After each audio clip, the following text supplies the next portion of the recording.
Okay, imagine this. Late 1700s. The opera Don Giovanni is happening. And right in the middle, he demands a excellent Marzemino. Right.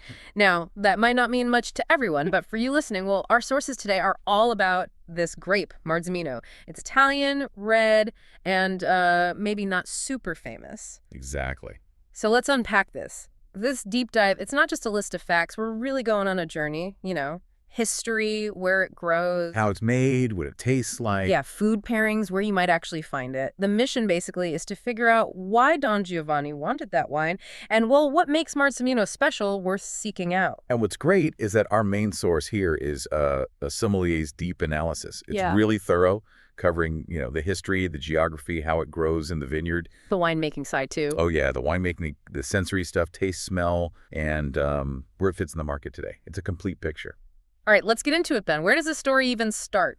The origins of Marzemino. Okay, good question.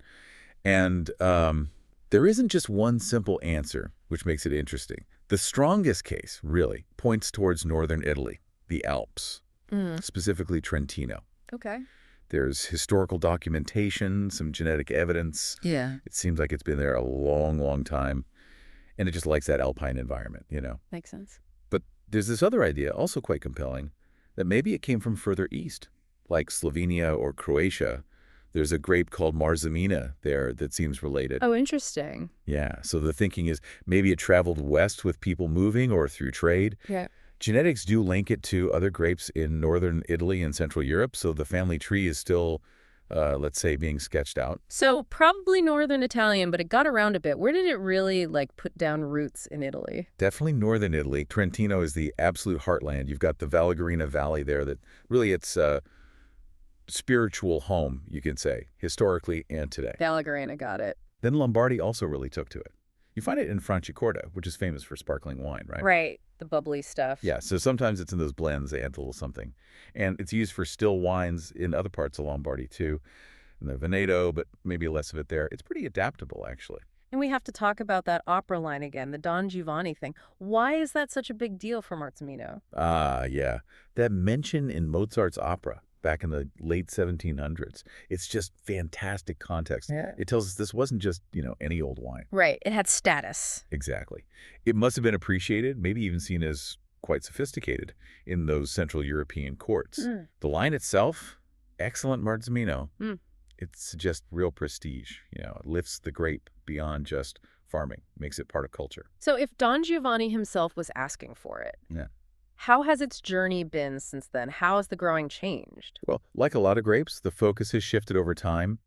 Initially, it was probably more about quantity, just making enough wine for local consumption. But then, as people learned more about growing grapes and making wine, and tastes got maybe a bit more refined. People got pickier.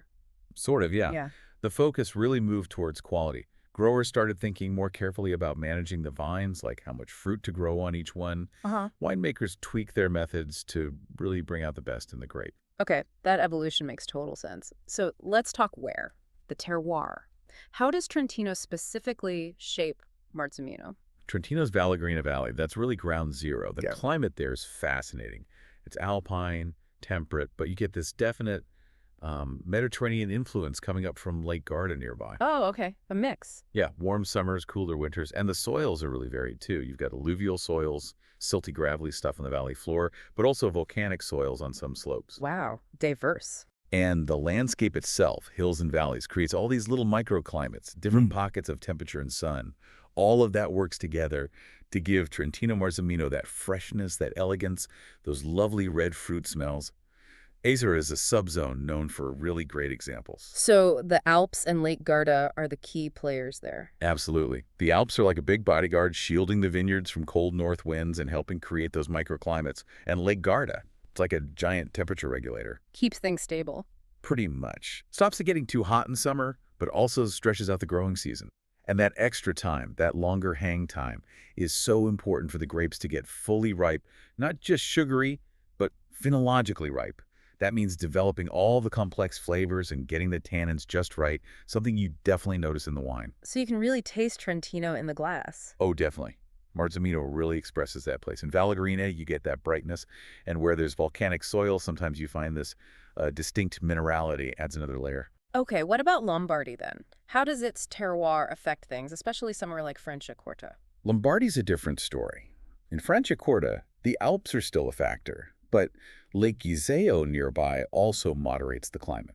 Marzemino isn't usually the main star in Franciacorta sparkling wines, but it can be part of the blend. What does it add? It brings that freshness, those nice fruity notes, adds a bit of complexity to the final fizz.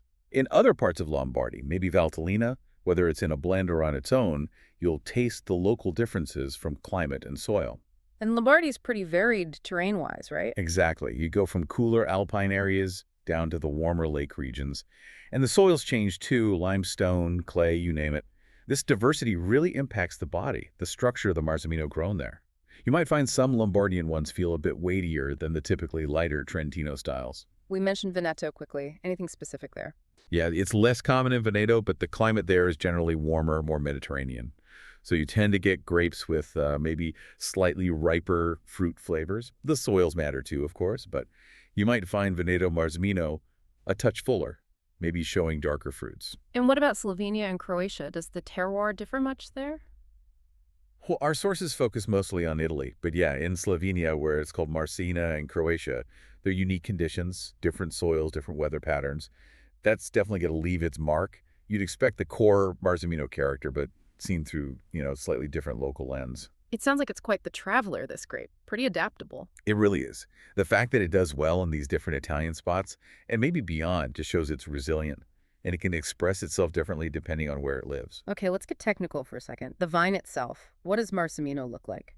Right, ampelography, the science of vines. So Marzemino typically has medium to large leaves, kind of pentagon-shaped, dark green, smooth on top, a little bit fuzzy underneath. And the grapes. The bunches are medium-large, often cone-shaped, maybe pyramidal sometimes. They're moderately compact, the berries themselves, medium-sized, round, and they get this lovely deep blue-black color when ripe. Skin's medium thickness, and the inside, the pulp, is juicy but, well, simple. Not super aromatic on its own. What about its timing in the vineyard, early or late? It's considered medium-late for both budding, when the first shoots appear in spring, and for ripening, which is actually good in places that might get late spring frosts. Ah, less risk. Exactly. And being medium-late to ripen usually means it needs a nice, long, fairly mild growing season to get fully ready. Lets it build up sugars, aromas, and those important phenolic compounds, the things that give structure and flavor. So how do growers manage these vines? What are the key things they do? Careful management is crucial for good Marzemino. Pruning is a big one. Cutting it back. Yeah, you have to control its vigor. It can be quite energetic, and manage how much fruit it sets. Too much fruit means weaker flavors. So they use systems like Guyot or cord and spur training to get the right balance. It's like tailoring. Right, you mentioned that. Yeah, trimming it back so the energy goes into fewer, better grapes. Right. That concentration is something you taste. Yield control is tied to that. That lower yields generally mean higher quality, more intense grapes. More flavor packed in. Precisely. And there's definitely a trend towards sustainable, even organic farming. Better for the environment, and many feel it leads to more authentic wines. Does growing Marzemino come with any specific headaches? Yeah. Challenges? Yes. One main issue is fungal diseases, things like mildew. Especially if it's humid. Those moderately compact bunches don't get great airflow, creating damp spots where fungi can thrive. And climate change is a newer challenge. Hotter temperatures can mess with the acidity levels, maybe change the aromas. So growers are looking at different Marzemino clones, ones maybe better suited to heat. They're also using canopy management, like pulling leaves strategically to protect grapes from too much sun, and focusing on healthy soil to keep the vines strong. Okay, harvest time. Grapes are picked. What happens in the winery? How does that shape the final Marzemino? Winemaking choices make a huge difference. Fermentation, for instance. Stainless steel tanks are really common, especially for those young, fresh styles. Why? Because steel helps keep those bright fruit aromas and freshness intact. Makes sense. No oak flavor. Exactly. But for more complex, structured wines, some winemakers might use oak barrels, often older or larger ones, so the oak flavor isn't too strong, or even amphorae, those clay pots. They add texture, maybe a bit of complexity, without dominating the grape. And what about maceration? Skin contact. Ah, yes, maceration. How long the juice stays with the skins and seeds. Think of it like brewing tea. Longer steeping, more extraction. More color, more tannin. Right, so the winemaker adjusts the time and temperature. Shorter, cooler maceration. You get lighter, fruitier wine, longer, maybe warmer, more color, tannin, deeper flavors for a more structured style. And aging. That varies a lot too. Young Marzemino might be bottled pretty quickly. More complex ones might spend time in steel or oak, different sizes, new or old or amphore. Sometimes they do lees aging, leaving the wine on the dead yeast cells. Surely. Exactly, Sirloin. And maybe batonnage, stirring those lees. They can build texture, add some subtle aromas. Kind of like simmering a sauce to deepen the flavor. So all these choices lead to different styles of Marzemino. Absolutely. You get a real spectrum. There are those young, fresh ones, bright ruby color, bursting with fresh cherry, raspberry, maybe some violet notes, that classic hint of white pepper. They've got crisp acidity, light to medium body, soft cannons. Really meant to be drunk, young, and enjoyed. Okay, style one. What else? Then you have the more full-bodied, structured style. Deeper ruby color, perhaps.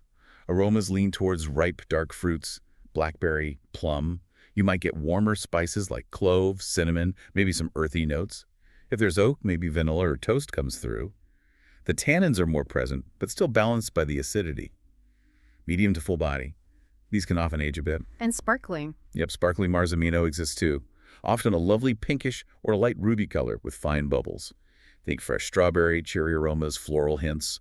Usually dry, with vibrant acidity, light body, made either by the Charmat method in tanks or the traditional method, like champagne. Any other styles? Less common. But sometimes you see sweet versions, made from late harvest grapes or grapes dried a bit Passido style, concentrated dried fruit notes, honey, spice, but still with good acidity to balance the sweetness. So the winemaker, the enologist, is really guiding the grape's potential, aren't they? Totally. They're like an interpreter. They understand the grapes from that specific place, that terroir, and use their skills to steer the process towards a certain style, a certain quality level. They're orchestrating the whole thing. Okay, the really fun part. Tasting. What should we expect? What are the key smells and tastes? Right, sensory characteristics.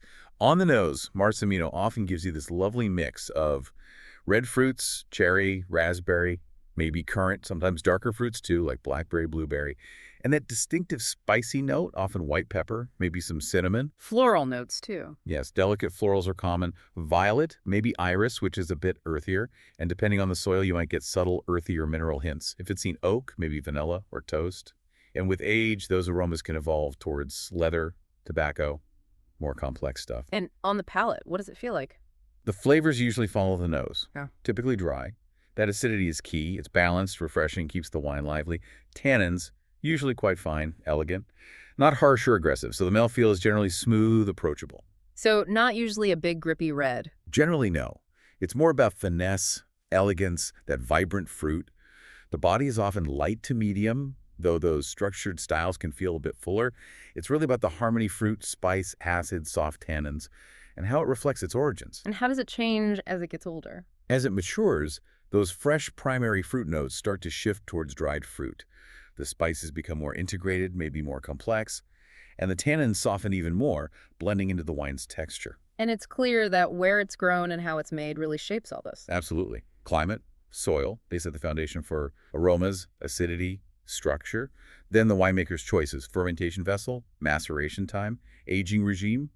They sculpt the final profile, the intensity, the texture. Okay, just to lock this in, can we quickly recap the profiles for those different styles? Sure, young and fresh, bright ruby, fresh red berries, violet dry, crisp acid, soft tannins, light medium body, full-bodied structured.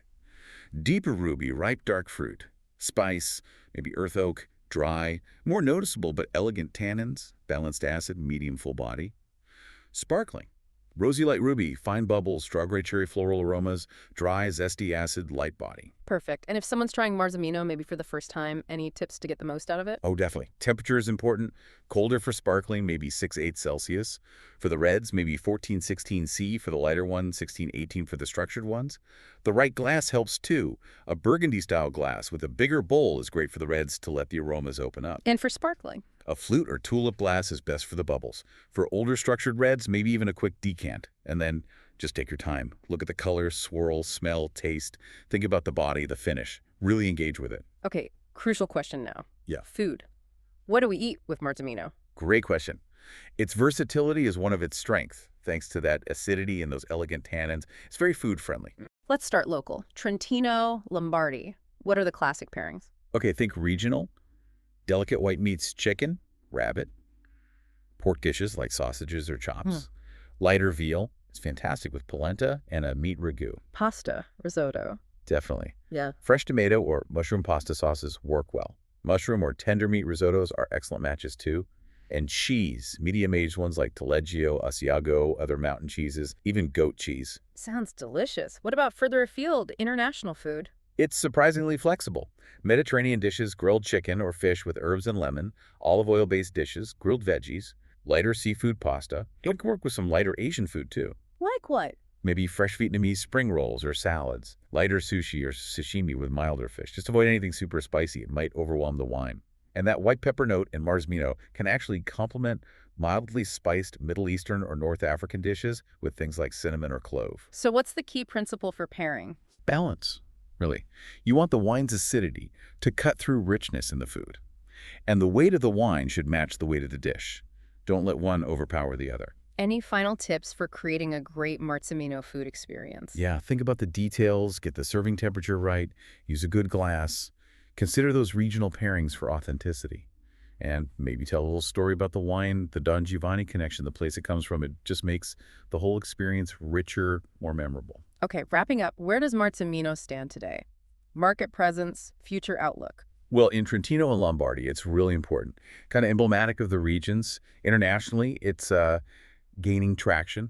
People are starting to appreciate its unique style, that elegance, freshness, the soft tannins. Are there key producers we should look out for? Yeah, in Trentino, names like Cantina Sociale di Isera, Grigoletti, Concilio, Cavit, Latrari are doing great work, and are excellent producers in Lombardy, too. The trend towards lighter reds, indigenous grapes, terroir wines, that's all good news for Marzemino. It fits right in. Any challenges it faces? Sure.